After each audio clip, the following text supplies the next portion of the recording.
بسم الله الرحمن الرحيم من يهده الله فلا مضل له ومن يضلل فلا هادي له واشهد ان لا اله الا الله وحده لا شريك له واشهد ان محمدا عبده ورسوله يا أيها الذين آمنوا اتقوا الله حق تقاته ولا تموتن إلا وأنتم مسلمون يا أيها الناس اتقوا ربكم الذي خلقكم من نفس واحدة وخلق منها زوجها وبث منهما رجالا كثيرا ونساء واتقوا الله الذي تساءلون به والأرحام إن الله كان عليكم رقيبا يا أيها الذين آمنوا اتقوا الله وقولوا قولا سديدا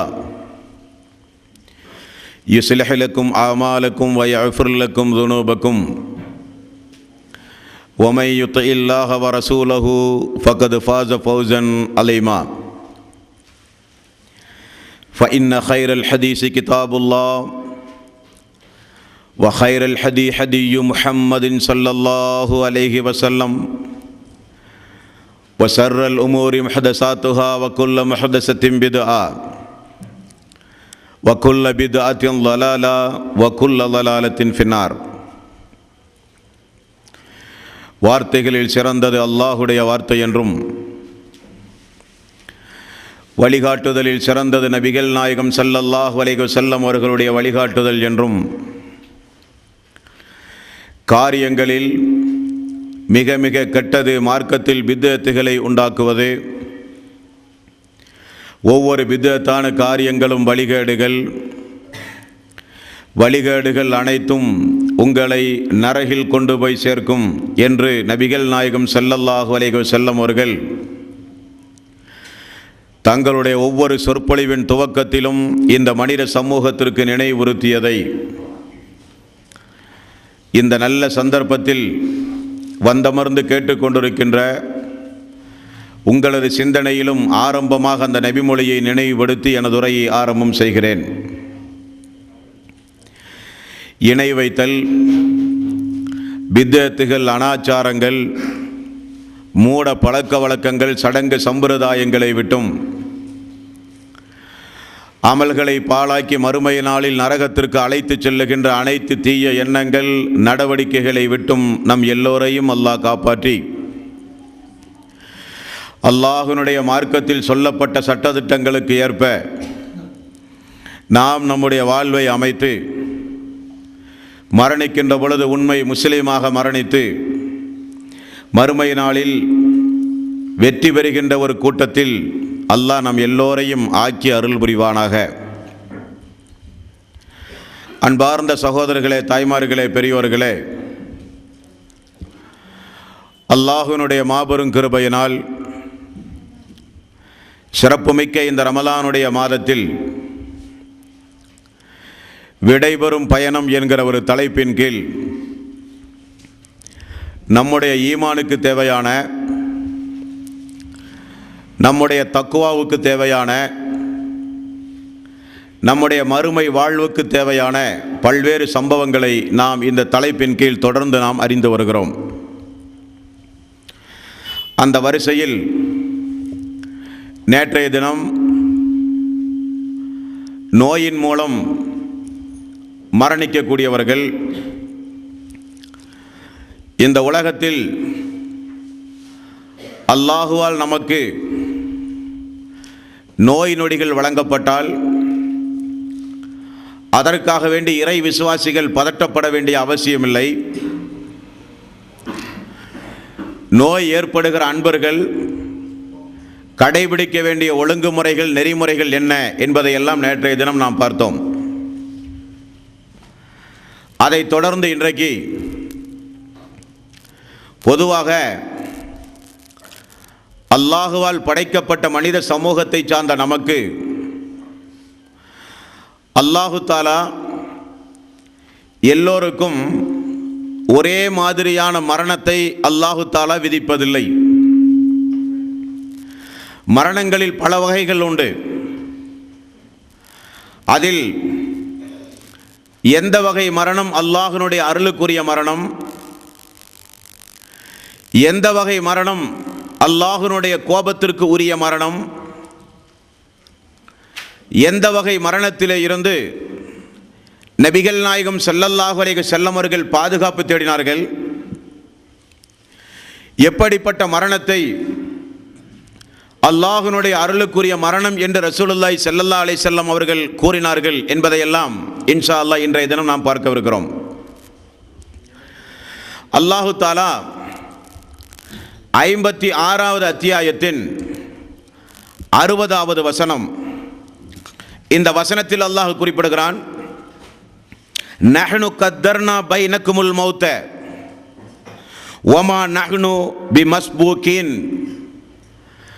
உங்களிடையே நான் தான் மரணத்தை தீர்மானித்துள்ளேன், நிர்ணயித்துள்ளேன் என்று அல்லாஹ் சொல்கிறான்.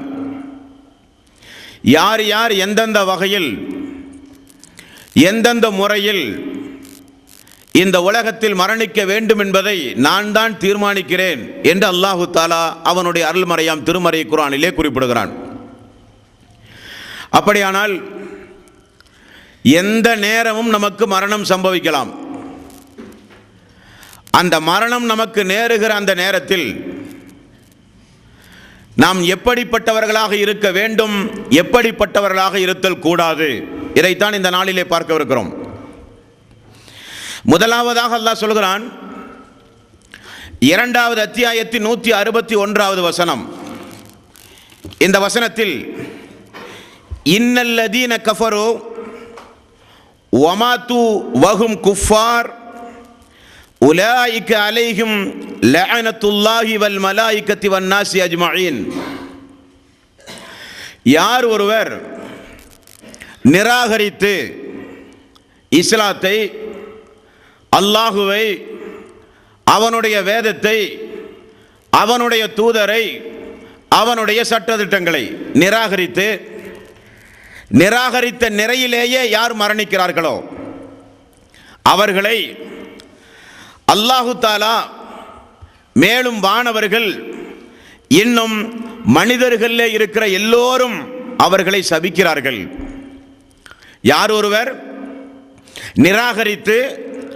நிராகரித்த நிலையிலேயே மரணிக்கிறாரோ, அவர் திருந்தாமல் நிராகரித்த அந்த குற்றத்தை ஒப்புக்கொண்டு தௌபா செய்து மீளாமல் அதே நிலையில் மரணிக்கக்கூடியவர்களுக்கு அல்லாஹ்வுடைய சாபம், வானவர்களுடைய சாபம், மனிதர்களுடைய சாபத்திற்கு அவர்கள் உரித்தானவர்கள். அது மட்டுமல்ல, ஹாலிதீன ஃபீஹா லா யுகஃபஃபு அன்ஹுமுல் அஸாபு வலா ஹும் யுல்லரூன், அவர்களுக்கு நிரந்தரமான நரகம், மேலும் கடுமையான தண்டனைகள் அவர்களுக்கு உண்டு என்று அல்லாஹு தஆலா நிராகரித்த நிலையில் மரணிக்கக்கூடிய அந்த மனிதர்களுக்கு அல்லாஹு தஆலா சொல்கிறான். அப்படியானால் இந்த உலகத்தில் இருந்த ஒரு மனிதன் விடை வருவதற்கு முன்னதாக படைத்த இறைவனை அவன் அறிந்து கொள்ள வேண்டும். அந்த இறைவனின் மூலமாக வழங்கப்பட்ட வேதத்தின் அடிப்படையில் தன்னுடைய வாழ்வை அமைத்துக் கொள்ள அவர்கள் முயற்சிக்க வேண்டும்.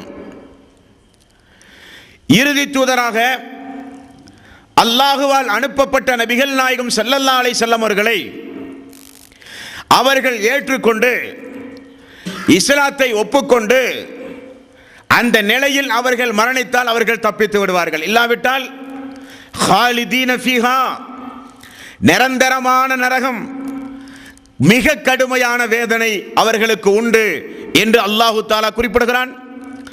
ஆகவே நாம் நம்முடைய மரண தருவாயில் நிராகரிக்கக்கூடிய நிலையிலேயோ, அல்லாஹ்வுக்கு இணை துணைகளை ஏற்படுத்திய நிலையிலேயோ நாம் யாரும் நம்முடைய மரண நேரத்தை அமைத்துக் கொள்ளக்கூடாது. நண்பர்களே, நாம் நம்முடைய வாழ்வில் அல்லாஹ்வுக்கு நன்றி செலுத்தக்கூடியவர்களாக, அல்லாஹ்வுடைய தூதருக்கும் அல்லாஹ்வுடைய வேதத்திற்கும் கட்டுப்பட்டு நடக்கக்கூடிய மக்களாக, அல்லாஹ்வுடைய அருளுக்குரிய மக்களாக நாம் ஒவ்வொருவரும் இந்த உலகத்திலே வாழ வேண்டும்.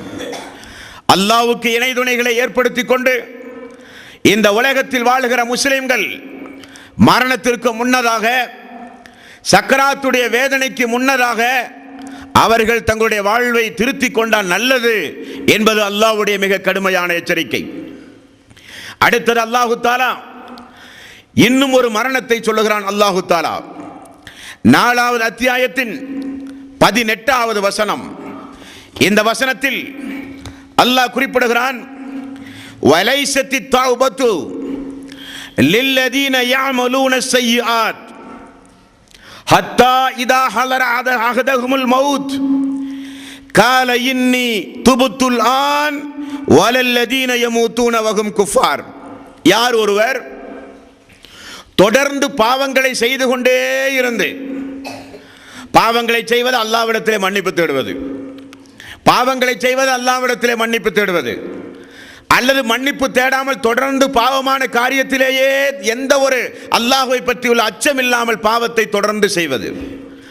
பாவம் செய்தால் அதற்காக வேண்டி வருந்த மனமில்லாத மனிதர்கள், பாவம் செய்தால் அதற்காக வேண்டி அல்லாஹ்விடத்திலே தௌபா செய்யாத மக்கள், இப்படி யார் ஒருவர் தொடர்ந்து பாவம் செய்து அதே நிலையில் மரணிக்கிறார்களோ, யார் ஒருவர் இஸ்லாத்தை ஏற்றுக்கொள்ளாமல் இறை நிராகரிப்பில் இருந்து மரணிக்கிறார்களோ அவர்களுடைய பாவ மன்னிப்பை அல்லாஹு தஆலா ஏற்க மாட்டான்.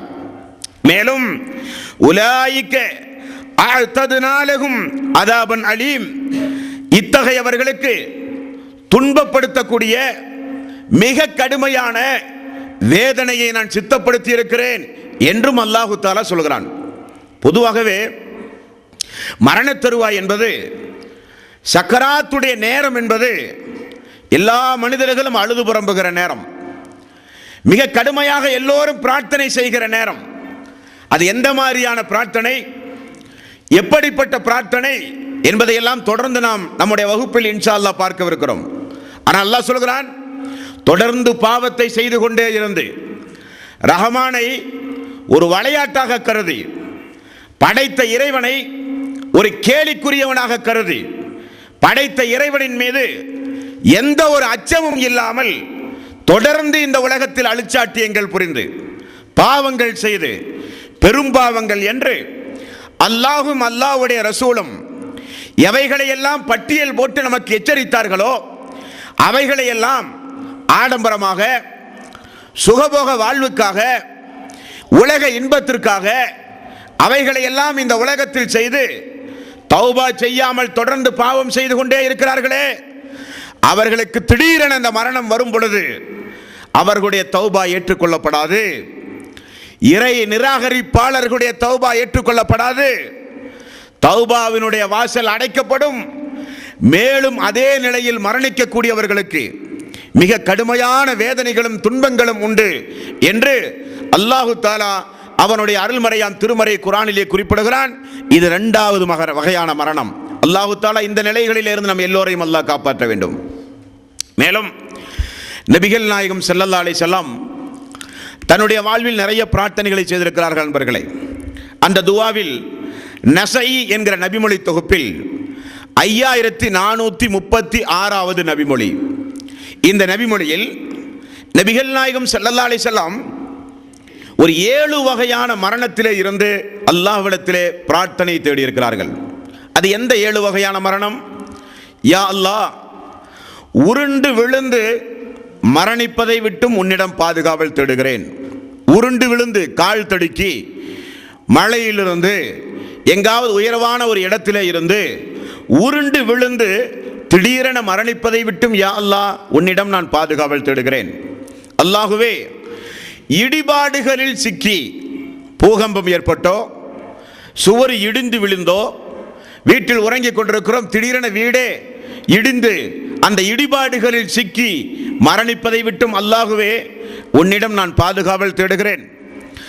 அல்லாஹுவே, நீரில் மூழ்கி மரணிப்பதை விட்டும் உன்னிடம் நான் பாதுகாவல் தேடுகிறேன். அல்லாஹுவே, தீயில் எரிந்து அந்த வேதனையோடு மரணிப்பதை விட்டும் உன்னிடம் நான் பாதுகாவல் தேடுகிறேன். வயோதிக காலத்தில் மூளை குழம்பி அல்லாஹுவை பற்றியோ இஸ்லாத்தை பற்றியோ பிரார்த்தனை செய்ய வேண்டும் என்கிற எண்ணத்தை பற்றியோ ஒண்ணுமில்லாமல் மூளை குழம்பி பைத்தியம் பிடித்த நிலையில் மரணிப்பதை விட்டும் யா அல்லாஹ் உன்னிடம் நான் பாதுகாவல் தேடுகிறேன். அல்லாஹுவே, போரின் பொழுது புறமுதுகு காட்டி ஓடி மரணிப்பதை விட்டும் பாதுகாவல் தேடுகிறேன்.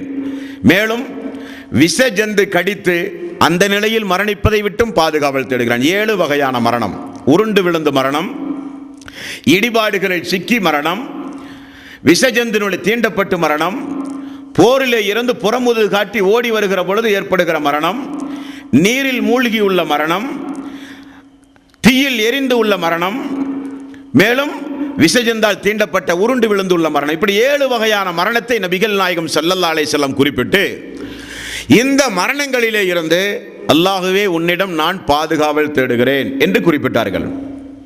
அப்படியானால் இந்த மரணம் எல்லாம் ரசூலுல்லாஹி ஸல்லல்லாஹு அலைஹி வஸல்லம் ஒரு கெட்ட மரணம் என்பதற்காக வேண்டி பாதுகாப்பு தேடினார்களா?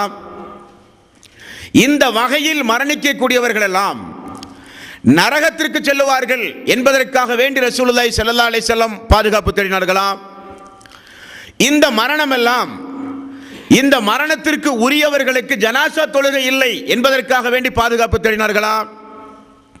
இந்த மரணத்தில் உள்ளவர்கள் எல்லாம் சொர்க்கம் செல்ல முடியாது என்பதற்காக வேண்டி பாதுகாப்பு தேடினார்களா என்றால் இல்லை அன்பர்களே.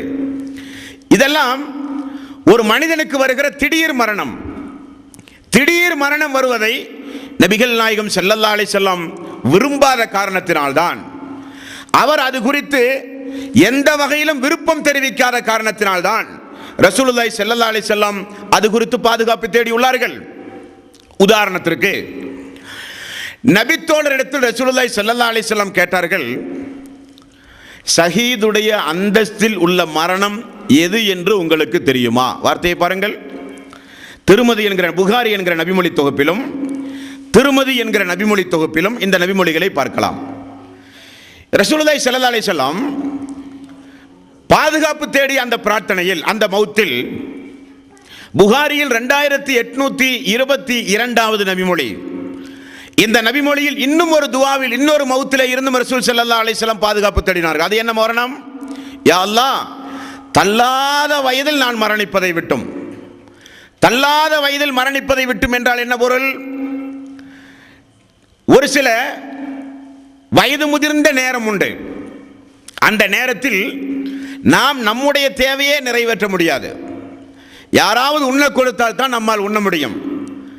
மலைஜலம் கழித்தால் கூட நம்மால் சுத்தம் செய்ய முடியாது. யாராவது வந்து நம்முடைய மகளோ நம்முடைய மகனோ நமக்கென்று உரிமைப்பட்டவர்களோ நமக்கு வந்து அந்த கழிவுகளை அகற்றினால் தான் நம்மால் சுத்தம் செய்ய முடியும். அந்த அளவுக்கு பலகீனம். அந்த பலகீனம் பிறருக்கெல்லாம் பாதிப்புக்குரிய பலகீனம். நம்மால் பிறருக்கெல்லாம் சங்கடம், கஷ்டம். குடும்பத்தில் வாழ்கிற மக்களுக்கு நாம் அப்படி ஒரு தள்ளாத வயதில் ஒரு வீட்டிலே இருந்தால் வீட்டில் உள்ளவர்களுக்கெல்லாம் சங்கடம், கஷ்டம். அப்படிப்பட்ட தள்ளாத வயதிலே இருந்து மரணிப்பதிலே இருந்து அல்லாஹுவே உன்னிடம் பாதுகாவல் தேடுகிறேன்.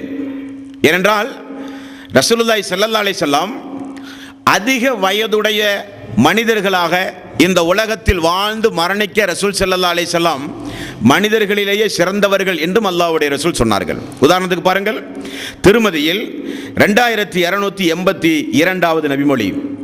ரசூலுல்லாஹி ஸல்லல்லாஹு அலைஹி வஸல்லம் அவர்கள் சொல்கிறார்கள், மனிதர்களில் சிறந்தவர்கள் யார் தெரியுமா? மனிதர்களிலேயே மிக சிறந்தவர்கள் யார் தெரியுமா? யார் என்றால், யாருக்கு அல்லாஹு தஆலா நீண்ட ஆயுளை கொடுத்து, யாருக்கு அல்லாஹு தஆலா நீண்ட ஆயுளை கொடுத்து அந்த நீண்ட ஆயுளை பெற்று நல்ல அமல்கள் செய்து மரணிக்கிறார்களோ அவர்கள்தான் மனிதர்களிலேயே மிகச் சிறந்தவர்கள் என்றார்கள். மனிதர்களில் மிக மிக மோசமானவர்கள் யார் தெரியுமா? யாருக்கு அல்லாஹு தஆலா நீண்ட ஆயுளை கொடுத்து அந்த வாய்ப்பை பெற்று அந்த வாய்ப்பை தீமை செய்வதற்காக வேண்டியே இந்த உலகத்தில் கழித்து மரணிக்கிறார்களே அவர்கள் மனிதர்களில் மிக மிக மோசமானவர்கள் என்று ரசூலுல்லாஹி ஸல்லல்லாஹு அலைஹி வஸல்லம் குறிப்பிட்டார்கள். அப்படியானால் நீண்ட காலம் வாழ்வதை அல்லாஹ்வுடைய ரசூல் தடுக்கவில்லை. நீண்ட காலம் வாழ்வதை தாண்டி தள்ளாத வயதில் பிறருக்கு சிரமம், நாமும் நம்முடைய தேவைகளை நிறைவேற்ற முடியாத ஒரு தள்ளாத வயது. இதிலிருந்து ரசூலுல்லாஹி ஸல்லல்லாஹு அலைஹி வஸல்லம் பாதுகாப்பு தேடினார்கள் என்பது அதனுடைய பொருள். இனி ஒரு நபிமொழியில் அல்லாஹ்வுடைய பாதையில் ஷஹீதுடைய அந்தஸ்தில் மரணிக்கக்கூடியவர்கள் யார் தெரியுமா என்று ரசூலுல்லாஹி ஸல்லல்லாஹு அலைஹி வஸல்லம் அவர்கள் கேட்டார்கள். இது அஹமது என்கிற நபிமொழி தொகுப்பில் 21628வது நபிமொழி. அப்ப சஹாபாக்கள் சொன்னார்கள், யார சொல்லலாம், அல்லாஹ்வுடைய பாதையில் போரிட்டு மரணிக்கக்கூடியவர்கள் தானே ஷஹீதுடைய அந்தஸ்திற்குரியவர்கள் என்று சொன்னார்கள். ரசூலுல்லாஹி ஸல்லல்லாஹு அலைஹி வஸல்லம் திரும்ப கேட்டார்கள், போரிட்டு மரணிக்கக்கூடியவர்களுக்கு தான் ஷஹீதுடைய அந்தஸ்து என்றால் நம்முடைய சமூக மக்களில், நம்முடைய உம்மத்தில், எனது உம்மத்தில் அந்த அந்தஸ்துக்குரியவர்கள் மிக மிக குறைவானவர்கள் தானே இருப்பார்கள். ஏனென்றால் போரில் மரணிக்கக்கூடியவர்கள் தான் ஷஹீத் என்றால் ரசூல் ஸல்லல்லாஹு அலைஹி வஸல்லம் போரிட்டு மரணித்தவர் அல்ல, அபூபக்கர் சித்தீக் ரலியல்லாஹு அன்ஹு அவர்கள் போரிட்டு மரணித்தவர் அல்ல, அலி ரலியல்லாஹு அன்ஹு அவர்கள் போரிட்டு மரணித்தவர் அல்ல. எத்தனையோ நபிமார்களுக்கு அல்லாஹு தஆலா போரில் பங்கு பெற்று மரணிக்கக்கூடிய வாய்ப்பை அல்லாஹ் கொடுத்திருக்கிறான். அது ஷஹீதுடைய அந்தஸ்து அல்ல. அதுவும் ஒன்றாக இருந்தாலும் எதெல்லாம் ஷஹீத் என்பதை ரசூலுல்லாஹி ஸல்லல்லாஹு அலைஹி வஸல்லம் பட்டியல் போடும் பொழுது, யார் ஒருவர் கொள்ளை நோய், தீராத நோயில் இருந்து அதே நிலையில் மரணிக்கிறாரோ அவரும் ஷஹீதுடைய அந்தஸ்தில் மரணித்தவரை போலாவார். யார் ஒருவருக்கு தொடர்ந்து வயிற்றுப்போக்கு இருந்து வயிற்று வலியினால் துன்பப்பட்டு அவதிப்பட்டு வேதனைகளையும் கஷ்டங்களையும் பொறுமையோடு சகித்து கொண்டு அதே நிலையில் யார் மரணிக்கிறாரோ அவருக்கும் ஷஹீதுடைய அந்தஸ்து என்று ரசூலுல்லாஹி ஸல்லல்லாஹு அலைஹி வஸல்லம் கூறினார்கள்.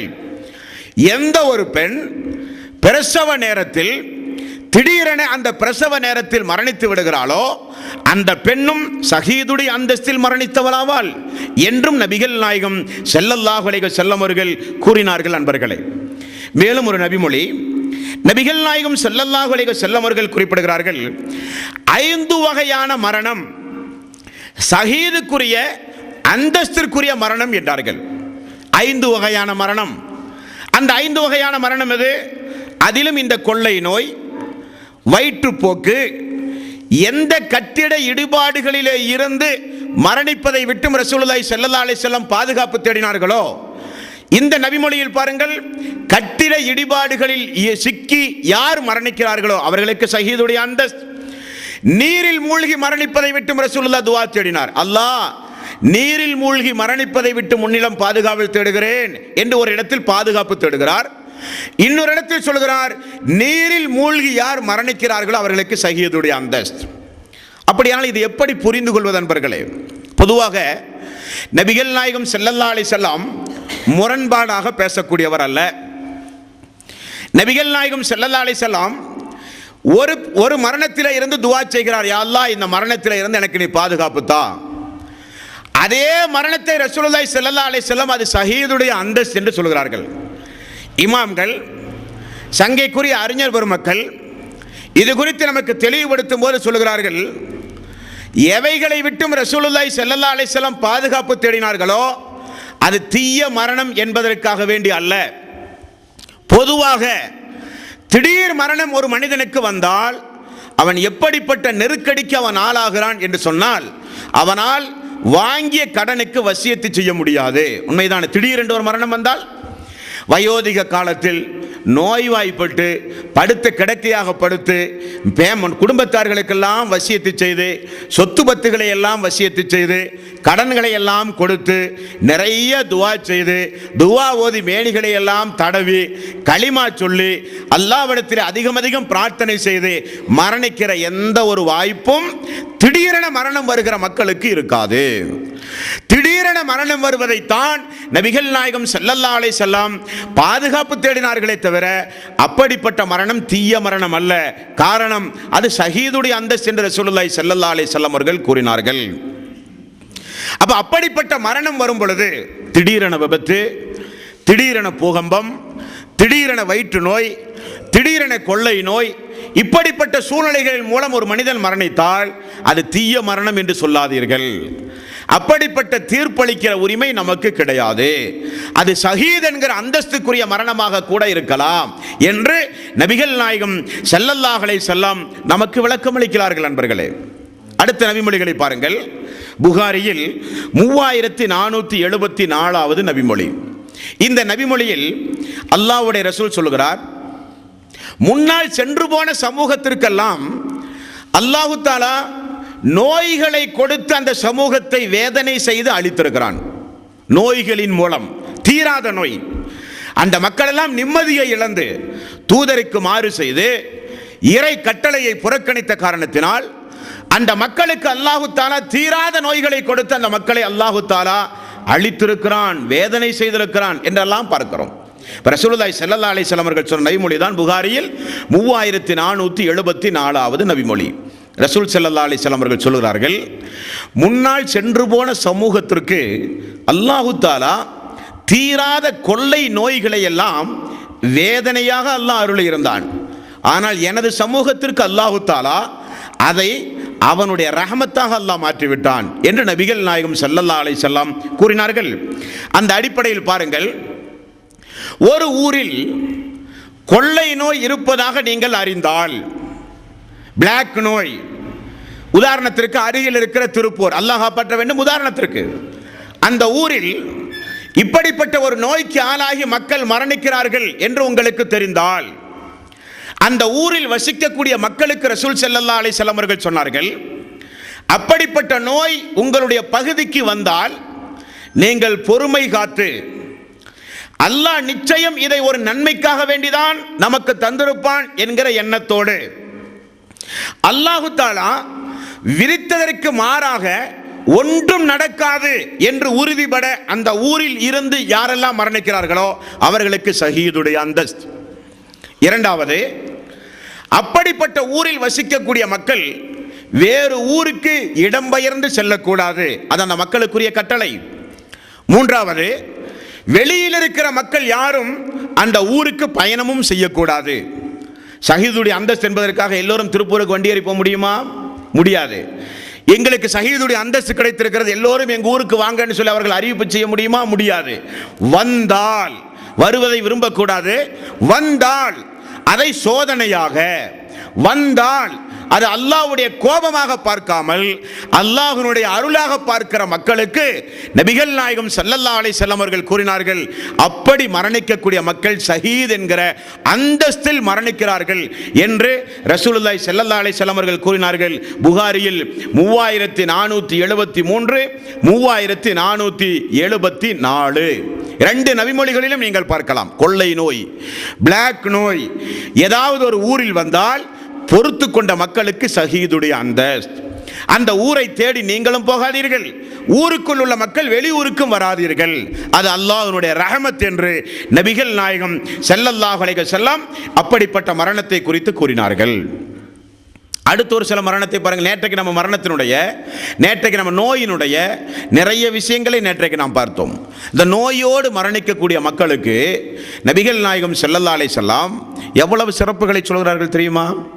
ஒரு பெண்மணி, புகாரியில் 5652வது நபிமொழி, ஒரு பெண்மணி நபிகள் நாயகம் ஸல்லல்லாஹு அலைஹி வஸல்லம் இடத்திலே வந்து சொல்கிறார்கள், யா ரசூலல்லாஹ், எனக்கு காக்கா வலிப்பு நோய் இருக்கிறதா இல்லவா? இந்த நோய் தீர அல்லாஹ்விடத்திலே நீங்கள் பிரார்த்தனை செய்யலாமே யா ரசூலல்லாஹ் என்று சொன்னார்கள்.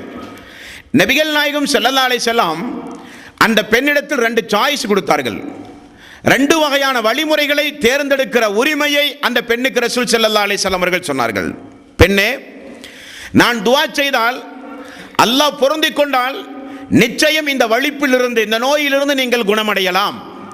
அதே நேரத்தில் நீங்கள் இதை பொறுத்து கொண்டால், அதே நிலையில் நீங்கள் மரணித்தால் உங்களுக்கு சொர்க்கம் உண்டு என்றார்கள். உடனே அந்த பெண்மணியை பாருங்கள், யா ரசூலல்லாஹ், எனக்கு சொர்க்கம் வேண்டும், நான் பொறுத்துக் கொள்கிறேன், எனக்கு சொர்க்கம் வேண்டும். இந்த கஷ்டத்தின் மூலம், இந்த துன்பத்தின் மூலம், இந்த வேதனையின் மூலம் அல்லாஹு தஆலா என்னை சோதிக்கிறான் என்று நீங்கள் சொன்னால் நான் பொறுமை காக்க தயார். எனக்கு சொர்க்கம் தான் வேண்டும் யா ரசூலல்லாஹ். அதே நேரத்தில் வலிப்பு வரும் பொழுது வீதியிலே நான் எங்காவது ஒரு இடத்தில் வலிப்பு வரும் பொழுது நான் கீழே விழுந்து விடுகிறேன். ஆடை எல்லாம் விலகி விடுகிறது. ஆடை விலகுகிற பொழுது நான் என்னுடைய மானத்தை இழக்க வேண்டிய சூழ்நிலை ஏற்படுகிறது. ஆடை விலகாமல் இருக்க துஆ செய்யுங்கள் யா ரசூலல்லாஹ். செய்கிறேன் என்றார்கள். அந்த பெண்மணி பொறுமை காத்தார்கள். அந்த பெண்மணி அந்த நோயிலிருந்து நிவாரணம் அடைந்தார்கள். அந்த பெண்மணியை மதீனத்து தோழர்கள் பார்க்கிற பொழுதெல்லாம் இது சொர்க்கத்திற்குரிய பெண்மணி என்று பாராட்டி சீராட்டி சொன்ன சம்பவத்தை ஹதீசுகளிலே பார்க்கிறோம். நபிகள் நாயகம் ஸல்லல்லாஹு அலைஹி வஸல்லம் வாழ்ந்த காலத்தில் நேற்றைக்கு நாம் நிறைய நபிமொழிகளை பார்த்தோம். நோய்வாய்ப்பட்ட மக்களை நேரடியாக சென்று அவர்களுக்காக வேண்டி பிரார்த்தனை செய்திருக்கிறார்கள். நோய்வாய்ப்பட்ட மக்கள் சங்கடப்படுகிற பொழுது ரசூலுல்லாஹி ஸல்லல்லாஹு அலைஹி வஸல்லம் பதட்டப்பட வேண்டிய அவசியம் இல்லை. இது அல்லாஹ்வுடைய ரஹ்மத், பாவங்கள் மன்னிக்கப்படுகின்றது, பொறுமை காத்தால் சொர்க்கம் உண்டு என்றெல்லாம் ரசூலுல்லாஹி ஸல்லல்லாஹு அலைஹி வஸல்லம் நோய்வாய் ஏற்படும் பொழுது இறை விசுவாசிகள் பதட்டப்பட வேண்டிய அவசியம் இல்லை என்று வலியுறுத்தி கூறிய நிறைய நபிமொழிகளை நீங்கள் பார்க்கலாம். அடுத்து பாருங்கள், அல்லாஹ்வுடைய ரசூல் சொல்கிறார், யார் ஒருவர் தான் சம்பாதித்த சொத்து ஹலாலான அடிப்படையில் தன்னுடைய பொருளாதாரம், தான் சம்பாதித்த பொருளாதாரம் யாரையும் பாதிப்புக்குள்ளாக்கியோ ஏமாற்றியோ மோசடி செய்தோ பிறரை வஞ்சித்தோ பிறருடைய உரிமையை பறித்தோ அல்ல, நேர்மையாக நான் சம்பாதித்த பொருளாதாரம், அந்த பொருளாதாரத்தை யாராவது பறிக்க வந்தால் ரசூலுல்லாஹி ஸல்லல்லாஹு அலைஹி வஸல்லம் அவர்கள் கூறினார்கள், அந்த பொருளாதாரத்தை யாராவது உங்களிடமிருந்து பிடுங்க வந்தால் அந்த பிடுங்குகிற நேரத்தில் ஏற்படுகிற தகராறில் நீங்கள் மரணித்தால் உங்களுக்கு ஷஹீதுடைய அந்தஸ்து. நபிகள் நாயகம் ஸல்லல்லாஹு அலைஹி வஸல்லம் அவர்கள் கூறினார்கள். அதேபோல ஒரு மனிதன் தன்னுடைய மானத்தை காக்க போரிட்டு மரணித்தால் ஷஹீதுடைய அந்தஸ்து. ஒரு மனிதன் தன்னுடைய உயிரை காக்க போரிட்டு மரணித்தால் ஷஹீதுடைய அந்தஸ்து. நபிகள் நாயகம் ஸல்லல்லாஹு அலைஹி வஸல்லம் அரஃபா பேருரை, லட்சோப லட்ச மக்கள் குழுமி நிற்கின்ற அந்த நேரத்தில் அல்லாஹ்வுடைய ரசூல் இந்த உயிர், இந்த பொருளாதாரம், இந்த மானம் இவைகளை குறித்து மக்களுக்கு அல்லாஹ்வுடைய ரசூல் சொன்னார்கள். மக்களே, நீங்கள் தெரிந்து கொள்ளுங்கள், இது எந்த மாதம் தெரியுமா? ரசூலுல்லாஹி ஸல்லல்லாஹு அலைஹி வஸல்லம் கேள்வி போட்டு தெரியுமா, இதற்கு என்ன விளக்கம் என்று உங்களுக்கு புரியுமா இப்படி கேட்டால் தெரிந்தாலும் சஹாபாக்கள் மௌனம் சாதிப்பார்கள். என்ன காரணம்?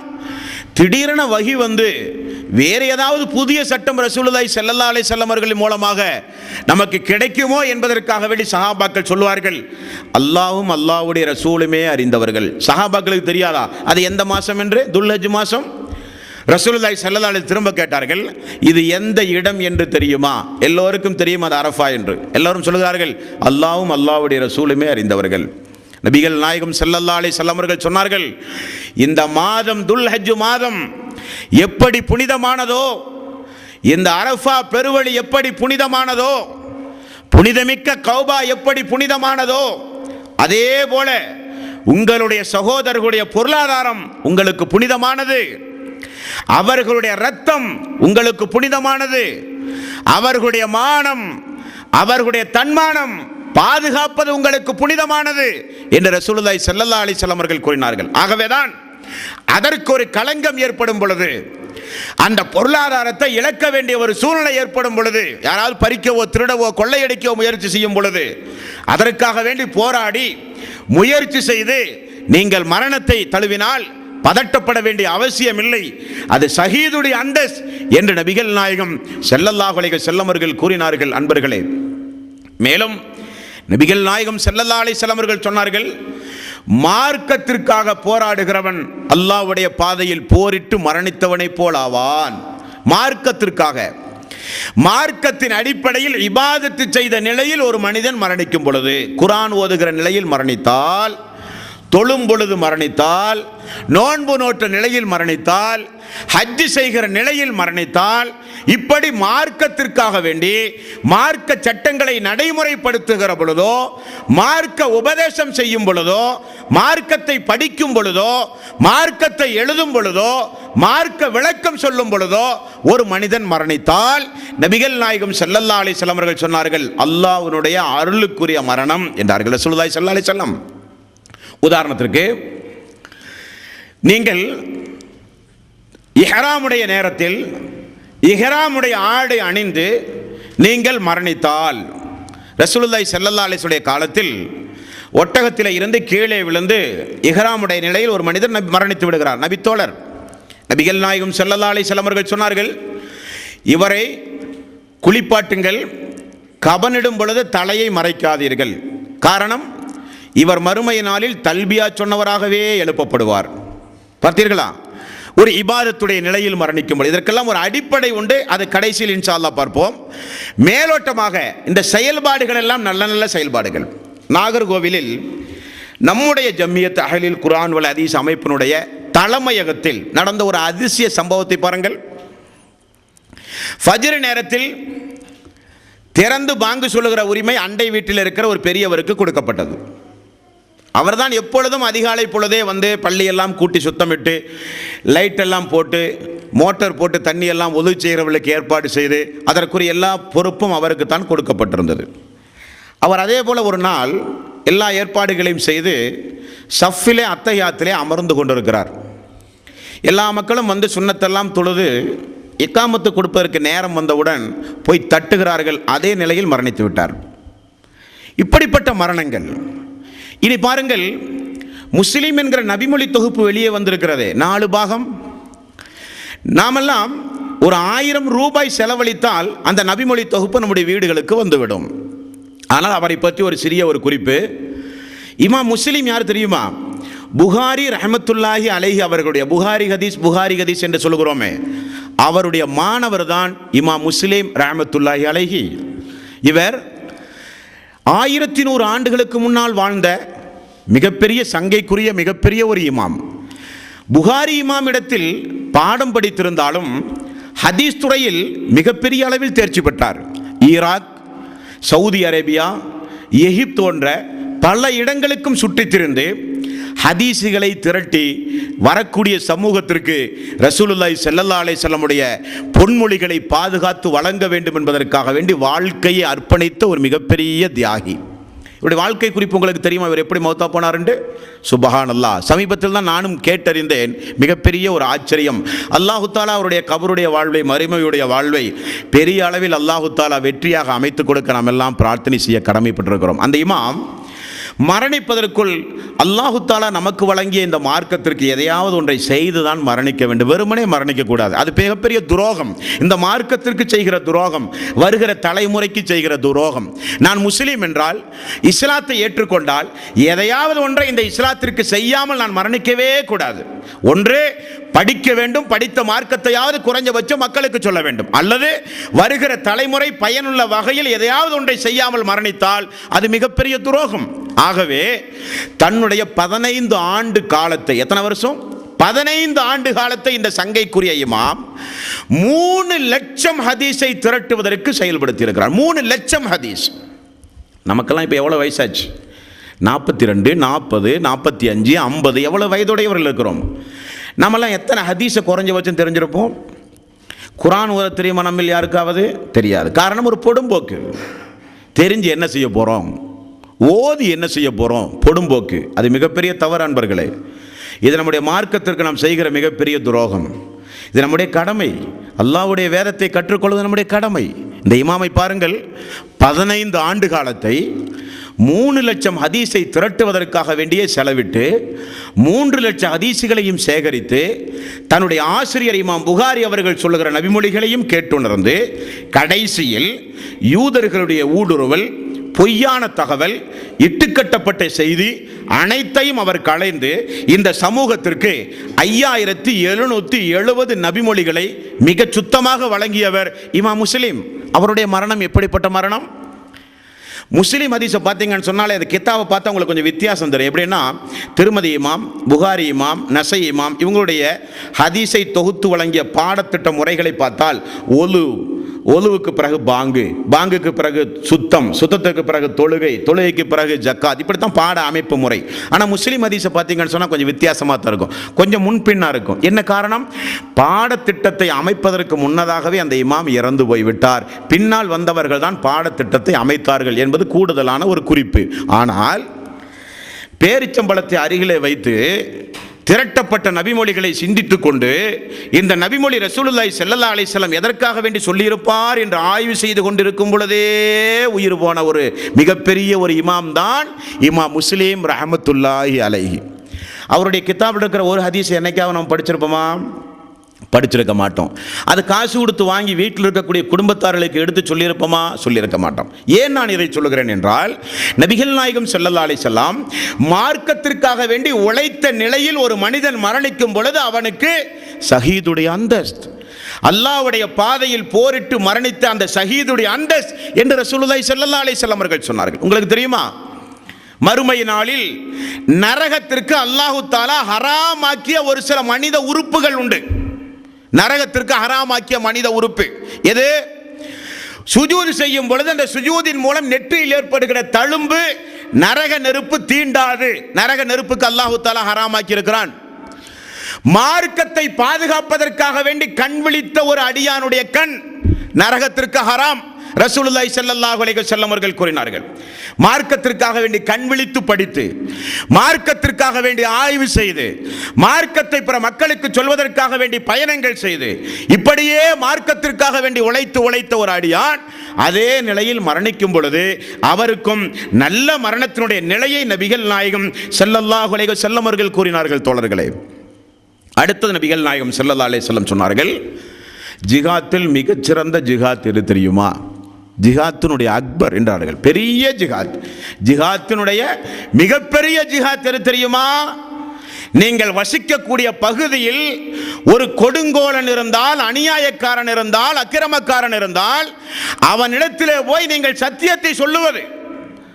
கொடுமைக்கார ஆட்சிக்கு எதிராக, கொடுமைகளுக்கு எதிராக சத்தியத்தை நிலைநாட்ட நீங்கள் உங்களுடைய நாவை அசைக்கிற ஒவ்வொரு நிமிடமும் நீங்கள் அல்லாஹ்வுடைய பாதையில் போரிடுகிறீர்கள் என்றார்கள் ரசூலுல்லாஹி ஸல்லல்லாஹு அலைஹி வஸல்லம். பொதுவாக ஒரு மனிதனை ஆயுதத்தை எடுத்து ஒரு மனிதனை அடித்து கொலை செய்து இல்லாமல் ஆக்குவது என்பது வேறு, அந்த மனிதனுக்கு சத்தியத்தை எடுத்து சொல்லி அந்த அணியில இருந்து இஸ்லாத்திற்கு ஒரு நபரை சேர்த்துவது என்பது வேறு. ரெண்டுக்கு நிறைய வித்தியாசம் இருக்கு. வரும்போது சண்டைகள் வரும் பொழுது நபிகள் நாயகம் ஸல்லல்லாஹு அலைஹி வஸல்லம் வாழ்க்கை வரலாற்றை பார்த்தா சாதாரண நமக்கு என்ன தோணுது? ஒரு எதிரி இருக்கிறார்கள், அந்த எதிரியை உடனடியாக கோபப்பட்டு அடித்து ஒழித்து அவரை நாம் கொன்று விட்டோம் என்று வைத்துக் கொள்ளுங்களேன். எதிரி இல்லாமல் ஆனால் அவரவுதான். இஸ்லாத்திற்கு என்ன லாபம்? ஒன்றுமே இல்லை. ஆனால் நாவை பயன்படுத்தி சத்தியத்தை எடுத்து சொல்லி அந்த எதிரியை இல்லாமல் ஆக்கி அவருக்கு இஸ்லாத்தை எடுத்து சொல்லி அவரை அழைத்தால் எதிரியும் இல்லாமல் ஆகிறார், இஸ்லாத்திற்கும் ஒரு மனிதர் கிடைக்கிறார். ஆகவேதான் நபிகள் நாயகம் ஸல்லல்லாஹு அலைஹி வஸல்லம் கொடுமைக்கார அரசனுக்கு முன்னால் சத்தியத்தை எடுத்து சொல்லி அந்த நேரத்தில் மரணிக்கக்கூடியவருக்கு ஷஹீதுடைய அந்தஸ்து என்று ரசூலுல்லாஹி ஸல்லல்லாஹு அலைஹி வஸல்லம் பட்டியல் போட்டு நமக்கு சொன்னார்கள். அன்பர்களே, இவைகளெல்லாம் பண்புகள் சம்பந்தப்பட்ட விஷயம், முக்கியமாக நீங்கள் தெரிந்து கொள்ளணும். உதாரணத்துக்கு யாராவது நீரில் மூழ்கி மரணித்தால் நாம முடிவு செய்து விடக்கூடாது. இஸ்மாயில் தண்ணீர் விழுந்து மரணித்தார், ஆகவே அவருக்கு ஜனாசா ஷஹீதுடைய அந்தஸ்து நாம முடிவு செய்யக்கூடாது. நபிகள் நாயகம் ஸல்லல்லாஹு அலைஹி வஸல்லம் செயல்பாடுகளுக்குத்தான் இந்த சிறப்பு என்று சொன்னார்களே தவிர செயல்பாடுகளுக்குரிய நபர்களுக்கு அந்த சிறப்பா என்றால் அல்லாஹ்வை தவிர அது யாரும் அறிய முடியாது. ரெண்டுக்குள்ள வித்தியாசத்தை நீங்கள் புரிஞ்சு கொள்ளணும். தொழுதால் தொழுகையின் கூலி என்ன? சொர்க்கம். தொழுகிற முஸ்தபாவுக்கு சொர்க்கம் என்று சொல்ல முடியுமா? முடியாது. காரணம், செயல் நல்ல செயலை செய்கிறார், செய்கிற பொழுது உள்ளம் எப்படி இருந்தது நமக்கு தெரியாது, அல்லாஹ் ஒருத்தனுக்கு தான் தெரியும். ஏன்? இன்னமல் அமாலு பின்னியா, எண்ணங்கள் எல்லாம் செயல்பாடுகளை பொறுத்து தான் என்று ரசூலுல்லாஹி ஸல்லல்லாஹு அலைஹி வஸல்லம் அவர்கள் கூறினார். உங்களுக்கு தெரிந்த நபிமொழி இந்த தலைப்புக்கு பொருத்தமாக இருக்கும் என்பதற்கு நினைவுபடுத்துகிறேன், அவ்வளவுதான். மறுமை நாளில் அல்லாஹு தஆலா 3 மனிதனை அல்லாஹ் கொண்டு வருகிறான். அவர்களெல்லாம் யார்? ஒரு மனிதர் குர்ஆனை ஓதி மக்களுக்கு போதித்தவர், சொந்த பணத்தை எல்லாம் வாரி வாரி சமூகத்திற்கு செலவு செய்தவர், அல்லாஹ்வுடைய பாதையில் போரிட்டு மரணித்தவர். அல்லாஹு தஆலா கேட்கிறான், உன்னுடைய உயிரை எப்படி மாய்த்து கொண்டாய்? அல்லாஹ்வே உன்னுடைய பாதையில் போரிட்டு நான் மாய்த்தேன். அல்லாஹ் சொல்கிறான், உன்னுடைய செயல் உண்மைதான், போரிட்டது இறந்ததெல்லாம் உண்மைதான். ஆனால் உள்ளம் இருக்கிறதே, உன்னுடைய எண்ணம், அந்த எண்ணத்தில் நீ எப்படி நினைத்து கொண்டிருந்தாய் என்றால் மக்களெல்லாம் நம்மை புகழ வேண்டும், உயிர் தியாகி என்று சொல்ல வேண்டும் என்பதற்காக வேண்டி நீ செய்தாய். எந்த மக்களுக்காக வேண்டி செய்தாயோ அந்த மக்கள் இதோ இங்கே நிற்கிறார்கள், அவர்களிடத்திலே போய் அந்த நன்மையை பெற்றுக்கொள், உனக்கு மறுமையில் இந்த நாளில் உனக்கு எந்த நன்மையும் அல்ல என்று சொல்லி ஷஹீதுடைய அந்தஸ்தில் இந்த உலகத்தில் மரணித்தான் என்று நாமெல்லாம் பெருமைப்பட்ட மனிதனை அல்லாஹ் நரகத்திற்கு அழைத்து செல்கிறான். பார்த்தீர்களா? அப்படியானால் மனிதர்களை தீர்மானிக்கிற உரிமை நமக்கு அல்ல, செயல்களை தீர்மானிக்கலாம். அடுத்தது பாருங்கள், இந்த உலகத்தில் மரணிக்கிறார்கள், எத்தனையோ பேர் மரணிக்கிறார்கள். வெளித்தோற்றத்தில் இவர் சொர்க்கவாசி என்று முடிவு செய்கிற அதிகாரத்தை ரசூலுல்லாஹி ஸல்லல்லாஹு அலைஹி வஸல்லம் நமக்கு ஏதாவது தந்திருக்கிறார்களா? வெளித்தோற்றத்தில் இப்போ நாம் முதல்ல இதுவரை நம்ம பார்த்துட்டு செயல்பாடுகள், நீரில் மூழ்கி, இடிபாடுகளில் சிக்கி, போரில் மரணித்து, இதெல்லாம் செயல்பாடுகள் சம்பந்தப்பட்டது. செயல்பாடல்ல, ஒரு மனிதர் மரணித்து கிடக்கிறார், பார்த்த உடனேயே இவர் சொர்க்கவாசியாக இருக்கலாம், சொர்க்கவாசிக்குண்டான அந்தஸ்து உண்டு என்று நினைப்பதற்குண்டான வழிமுறை நெறிமுறைகளை ரசூலுல்லாஹி ஸல்லல்லாஹு அலைஹி வஸல்லம் ஏதாவது சொல்லியிருக்கிறார்களா என்றால் திருமதி நசை போன்ற நபிமொழி தொகுப்பிலே பார்க்க முடிகிறது. ஒரு அடியான் அவர் மரணித்து அவருடைய நெற்றியில் வியர்வை துளி இருந்தால் அவர் சொர்க்கவாசி என்று தெரிந்து கொள்ளுங்கள் என்று நபிகள் நாயகம் ஸல்லல்லாஹு அலைஹி வஸல்லம் அவர்கள் கூறினார்கள். மரணித்த மனிதனுடைய நெற்றியில் வியர்வை துளி அடையாளமாம். நபிகள் நாயகம் ஸல்லல்லாஹு அலைஹி வஸல்லம் அவர்கள் சொன்னார்கள், அது ஒரு அடையாளம். அடுத்தது அல்லாஹ்வுடைய ரசூல், ஒரு மரணம், அது நல்ல மரணம், நல்ல மரணம், அல்லாஹ்வுடைய அருளுக்குரிய மரணம் என்று நாம் சிறிது முடிவெடுப்பதாக இருந்தால் ரசூலுல்லாஹி ஸல்லல்லாஹு அலைஹி வஸல்லம் அவர்கள் சொன்னார்கள், யார் ஒருவர் மரணிக்கின்ற நேரத்தில் அவருடைய கடைசி வார்த்தை ஷஹாதத்தாக இருந்தால், அஷ்ஹது அல்லா இலாஹ இல்லல்லாஹ் அஷ்ஹது அன்ன முஹம்மதர் ரசூலுல்லாஹ் என்று சொன்ன நிலையில் யார் ஒருவர் மரணிக்கிறாரோ அவர் கடைசியில் எப்படியாவது சொர்க்கம் செல்வார். ரசூலுல்லாஹி ஸல்லல்லாஹு அலைஹி வஸல்லம் வாசகத்தை பாருங்கள், அவர் எப்படியாவது சொர்க்கத்திற்கு செல்வார். அவர் செய்த பாவத்திற்காக வேண்டிய தண்டனை அல்லாஹ் நாடி கொடுத்தாலோ, பாவங்கள் மன்னிக்கப்பட்டாலோ சொர்க்கம் உறுதி ரசூலுல்லாஹி ஸல்லல்லாஹு அலைஹி வஸல்லம் அவர்கள் கூறினார்கள். அப்போ உங்களுக்கெல்லாம் ஒன்று தெரியும், மௌத்தா போகிற நேரத்தில் லா இலாஹ இல்லல்லாஹ் சொல்றதெல்லாம் பெரிய விஷயமா? இப்படிதான் நமக்கெல்லாம் தோணும். பெரிய விஷயம்தான் அன்பர்களே. காரணம், சொர்க்கம் பெரிய விஷயம். அதை அல்லாஹு தாலா கொடுக்க யாருக்கு நாடுறானோ அவர்களைத்தான் அல்லாஹு தாலா அந்த கலிமாவையே சொல்ல வைப்பான். காரணம், உலகத்தில் வாழும் பொழுது அந்த கலிமா என்னாண்டே தெரியாது. அந்த கலிமாவுக்கு எதிராக நடந்து அந்த கலிமா என்ன, ஃபஅலம் அன்னஹு லா இலாஹ இல்லல்லாஹ், வணக்கத்திற்கு தகுதியானவன் அல்லாஹ் ஒருவனை தவிர யாருமில்லை என்பதை படியுங்கள் என்று அல்லாஹு தாலா 47வது அத்தியாயத்தில் அல்லாஹ் குறிப்பிடுகிறான். அந்த அல்லாஹுவை குறித்து படிக்காமல், களிமா என்னவென்று தெரியாமல், எதற்காக வேண்டி இந்த ஷஹாதத்து களிமா சொல்லி உலகத்தில் வாழுகிறோம் என்பதை புரியாமல் அந்த களிமாவுக்கு எதிராக அல்லாஹ்வுக்கு இணை துணைகளை ஏற்படுத்தி கொண்டு உலகத்தில் வாழ்ந்து மரணித்து என்னால் களிமா சொல்ல முடியும் என்றால் அல்லாஹ் விடுவானா? நிச்சயம் அல்லாஹ் ரப்புல் ஆலமீன் விட மாட்டான். காரணம், அதை நீங்கள் சொன்னால் அவன் சொர்க்கம் தருவதாக வாக்களிக்கிறான். அவன் நாட வேண்டும். அந்த நேரத்தில் குடும்பமே நின்று கதரும். அந்த நேரத்தில் அப்பா லா இலாஹ இல்லல்லாஹ் சொல்லுங்க, லா இலாஹ இல்லல்லாஹ் சொல்லுங்க, களிமா சொல்லுங்க, குடும்பமே பதறும், நாவு வராது, அல்லாஹு தாலா சொல்ல வைக்க விட மாட்டான். அப்படிப்பட்ட நிலையிலே இருந்த அல்லாஹ் நாம் எல்லோரையும் காப்பாற்ற வேண்டும் என்பர்களே. ஷஹாதத்து சொன்ன நிலையில், துஆ செய்த நிலையில், பிரார்த்தனை செய்த நிலையில் நாம் ஒவ்வொருவரும் அந்த மரண நேரத்தில் நம்முடைய உயிர் பறிக்கப்படுவதை விரும்ப வேண்டும் என்பர்களே. நிறைய பேர் சொல்லுவார்கள், இதெல்லாம் போக இந்த கிழமையில் மரணித்தால் சொர்க்கம், இந்த இடத்தில் மரணித்தால் சொர்க்கம் என்றெல்லாம் நிறைய சொல்லுவார்கள். அதற்கு ஒரு சில அடிப்படையும் உண்டு. என்ன அடிப்படை? அவைகள் எல்லாம் சரியான நபிமொழிகள் அல்ல, பலகீனமான செய்தி. இந்த சம்பவத்திற்கு தொடர்பு இருக்கிற காரணத்தினால் நீங்கள் தெரிந்து கொள்ள கடமைப்பட்டிருக்கிறீர்கள். யார் ஒருவர் வெள்ளிக்கிழமை மரணிக்கிறாரோ அவர் நிச்சயம் சொர்க்கம் செல்லுவார் என்று நபிகள் நாயகம் ஸல்லல்லாஹு அலைஹி வஸல்லம் அவர்கள் சொன்னதாக திருமதியில் 994வது ஒரு நபிமொழி உண்டு. அந்த நபிமொழி ஏற்கத்தக்கதல்ல, அது பலகீனமான செய்தி. அதேபோல் பாருங்கள், ஜும்மாவுடைய நாளில் யார் ஒருவர் பகல் நேரத்தில் மரணிக்கிறாரோ அவர் நிச்சயம் கபரு வேதனை இல்லாமல் அவர் மறுமை நாளை அல்லாஹுவை சந்திப்பார் என்கிற செய்தி அஹமத் என்கிற நபிமொழி தொகுப்பிலே உண்டு. அதுவும் ஆதாரபூர்வமான செய்தி அல்ல. அதே போல யார் ஒருவர் மக்கா மதீனாவில் மரணிக்கிறாரோ அவருக்கு ரசூல் ஸல்லல்லாஹு அலைஹி வஸல்லம் நான் கியாம நாளில் உங்களுக்கு பரிந்துரை செய்து உங்களுக்கு சொர்க்கத்தில் உயரந்தஸ்தை வாங்கி தருவேன் என்று ரசூலுல்லாஹி ஸல்லல்லாஹு அலைஹி வஸல்லம் சொன்னதாக செய்திகள் உண்டு. அதுவும் ஆதாரபூர்வமான செய்தி அல்ல. யார் ஒருவர் பைத்துல் முகத்தஸில் மரணிக்கிறாரோ அவர் வானத்தில் மரணித்தவரை போராவார் என்று ரசூல் ஸல்லல்லாஹு அலைஹி வஸல்லம் அவர்கள் சொன்னதாக இட்டுக்கட்டுப்பட்டு சொல்லப்பட்ட செய்திகள் உண்டு. அதுவும் நம்பத்தகுந்த செய்தி அல்ல என்பதை உங்களுடைய கவனத்தில் நீங்கள் பதிவு செய்து கொள்ள வேண்டும். அப்படியானால் இன்றைய தினம் நாம் பார்த்த இத்துணை நபிமொழிகளிலிருந்து நமக்கு கிடைக்கக்கூடிய பாடம் என்ன நண்பர்களே?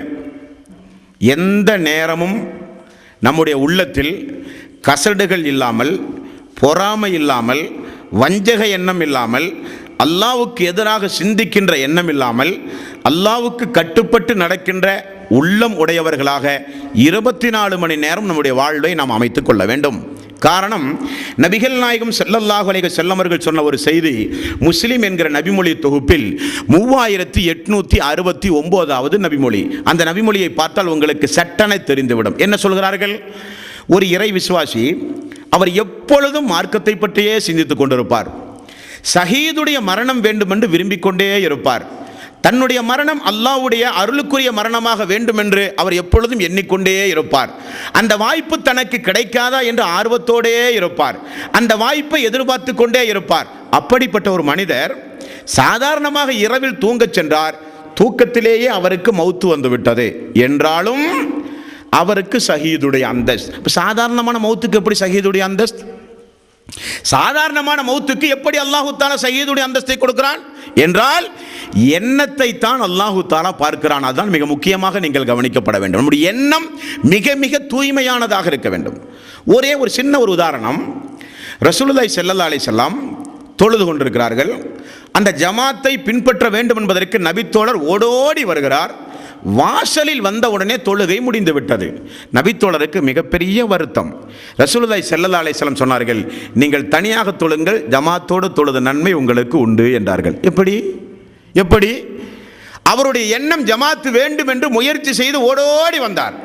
அந்த எண்ணத்திற்கு அல்லாஹு தஆலா கூலி கொடுக்கும் விதமாக ரசூலுல்லாஹி ஸல்லல்லாஹு அலைஹி வஸல்லம் அவர்கள் சொன்னார்கள், தனியாக தொழுதாலும் ஜமாத்துடைய கூலி. பொதுவாக தனியாக தொழுதால் ஒரு நன்மை தானே, ஜமாத்தோடு தொழுதால் தானே 27 மடங்கு நன்மை.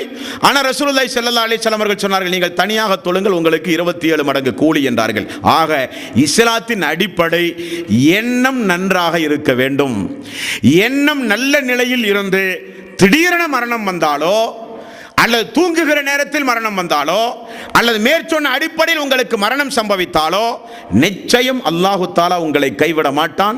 உங்களுக்கு உயர்வான அந்தஸ்தை அல்லாஹ் அந்த மரணத்தின் மூலம் வழங்குவான் என்பதுதான் இஸ்லாத்தினுடைய யதார்த்தமான சத்தியமான அடிப்படை. அன்பர்களே, இனி மரண தருவாயை ஒரு அடியான் நெருங்கிவிட்டார். நோயின் மூலமோ சக்கராத்துடைய வேதனையின் மூலமோ குடும்பத்தார்கள், மருத்துவர்கள் இன்னும் கொஞ்சம் காலம்தான் வாழ்வார் என்று சொல்லுகிற அளவுக்கு உண்டான ஒரு நிலைப்பாடு. யதார்த்தம் அதுதானே. அப்படி மரணத்தருவாய் நெருங்குகிற நேரத்தில் அவர் செய்ய வேண்டிய மிக மிக முக்கியமான ஒரு சில கடமைகள் உண்டு. மரணத்தருவாயில் அவருக்கு செய்ய வேண்டிய மிக முக்கியமான கடமை என்றும் உண்டு.